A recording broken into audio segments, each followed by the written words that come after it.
আমার শপথের পরেও আপনাদের এখানে এসেছিলাম। আমি যে জায়গাগুলো দেখে গেছি আজকে এসে কিন্তু সেই জায়গাগুলো খুঁজে পাচ্ছি না, এটা অনেকটাই বিলীন হয়ে গেছে। এই জায়গাটা হ্যাঁ দেখলাম, এটা যদি রক্ষা না হয় তাহলে বস্তা দাও। হ্যাঁ না ওইটাই বললাম আমি এখন সবকে। আমি আপনার বলার আগে আমি বললাম যে এই বস্তা যদি রাখতে চাও তাহলে উত্তর পাশে থাকবে না। না এক্সচেঞ্জ সব আন্তরিক আছেন, আমি কালকে ওনাকে বলার সাথে সাথে উনি রাজি হয়েছেন এবং আজকে আমরা সফরে আসছি। এসিডেন্ট সব আছে, এক্সচেঞ্জ সব আছেন, দুইজনই আছে। আমরা আমাদের আন্তরিকভাবে, আমি তো পার্লামেন্টে বলছি আপনারা শুনছেন, এবং তারপরে আমি এই ইয়াতে সবুজ পাতায় নেওয়ার জন্য যেগুলো প্রক্রিয়া করা দরকার এগুলো করছি। আমার তরফ থেকে কোনো রকম গাফিলতি অথবা ত্রুটি হচ্ছে না। এখন বাদ বাকি আল্লাহ দিচ্ছেন, যত দ্রুত হয় সবাই দোয়া করবে। জি ইনশাআল্লাহ। আমার শপথের পরেও আপনাদের এখানে এসেছিলাম। আমি যে জায়গাগুলো দেখে গেছি আজকে এসে কিন্তু সেই জায়গাগুলো খুঁজে পাচ্ছি না, এটা অনেকটাই বিলীন হয়ে গেছে। এবং এটি আপনাদের যেমন প্রাণের দাবি, এটা আমারও প্রাণের দাবি। এই নদী ভাঙ্গন রোধের মৌসুমের আগেই আমরা ক্ষতিগ্রস্ত হতে শুরু করেছি। সরকারি যে প্রক্রিয়া, সেই প্রক্রিয়ায় এই কাজগুলি বর্ষা মৌসুমে এই কাজগুলি হতে থাকে।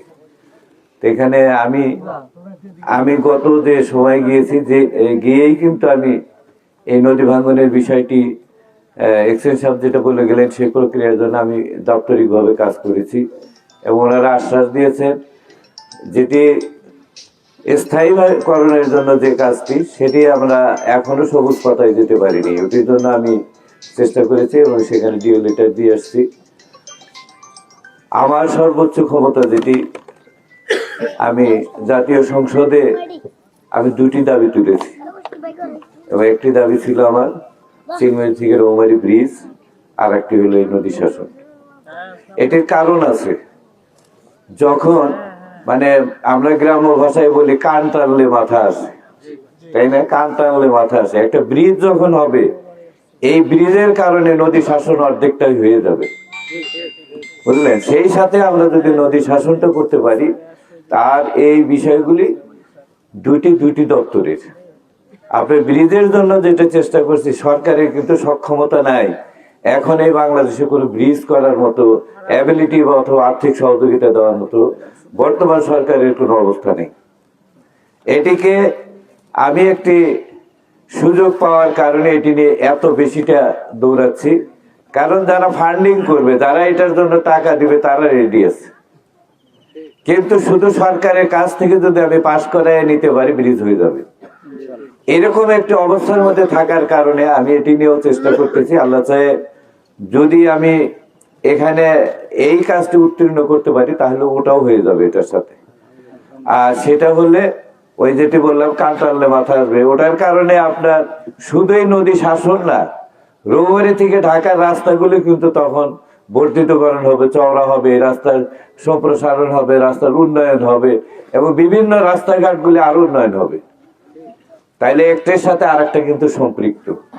তাই এখন এটা হলো আমাদের উন্নয়নের একটি কথা, কিন্তু আসলে আমাদের এই এলাকার মানুষের যে দুঃখ দুর্দশা, এদের যে চোখের পানি, এদের যে কান্না, এটি নিবানোর জন্য কিন্তু দ্রুত একটি ব্যবস্থা দরকার।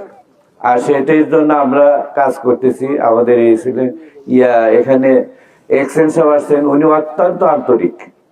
উনি আমার কোনো কথা বলার সাথে সাথে উনি রেসপন্ড করেন। এবং আমি পরশুদিন 2:30টার সময় ঢাকা থেকে আসছি, এসে কালকে সারাদিন 2 উপজেলায় কাজ করেছি। এর ফাঁকে আমি ওনাকে বলেছিলাম যে আমি একটু নদী ভাঙ্গনটা আপনাকে সহ দেখতে চাই।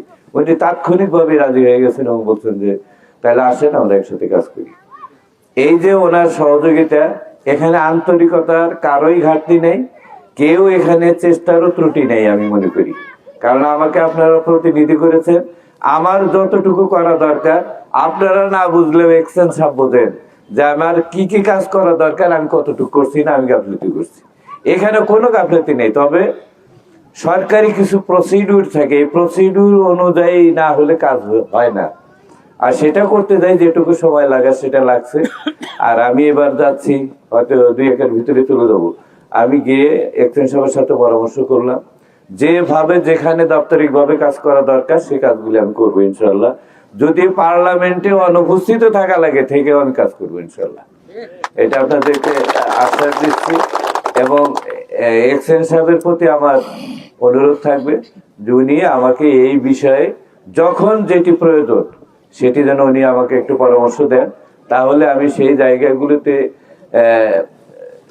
কাজের জন্য যে প্রসিডিউর করা দরকার সেই কাজগুলি করে যেন অতি দ্রুত আমরা এই নদী শাসনের প্রাথমিক স্টেজে যে জায়গাগুলো অধিক ক্ষতিগ্রস্ত হচ্ছে এইগুলো যেন রক্ষা করতে পারি। আর সবকিছুর মালিক কিন্তু উপরওয়ালা, তাই না?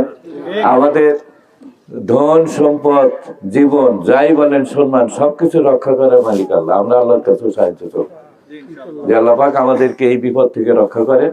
এবং সেই সাথে রাষ্ট্রের কাছে আপনার দায়িত্বশীলদের কাছেও আমার অনুরোধ থাকবে যেন এটিকে দ্রুত করা যায়। আজকের যে আপনাদের সাথেও কথা বলতেছি এটিও কিন্তু মিডিয়াতে প্রকাশ পাবে। আর আপনারা যে এতগুলো মানুষ কষ্ট করে আসছেন এটাও কিন্তু মিডিয়াতে প্রকাশ পাবে। এই যে আপনাদের প্রাণের দাবি, এই দাবিটাও মিডিয়াতে আসবে। আর সেটার কারণেও আমার কাজ করা সহজ হবে ইনশাল্লাহ। আজকে যারা বয়স্করা আসছেন, আপনারা কষ্ট করে এসেছেন, এমনি ক্ষতিগ্রস্ত হচ্ছেন, তারপরও কষ্ট করে এই রোদ্রে আমাদের এই সহযোগিতা করছেন, আমাদের এখানে আসছেন, আপনারা কথা শুনতেছেন।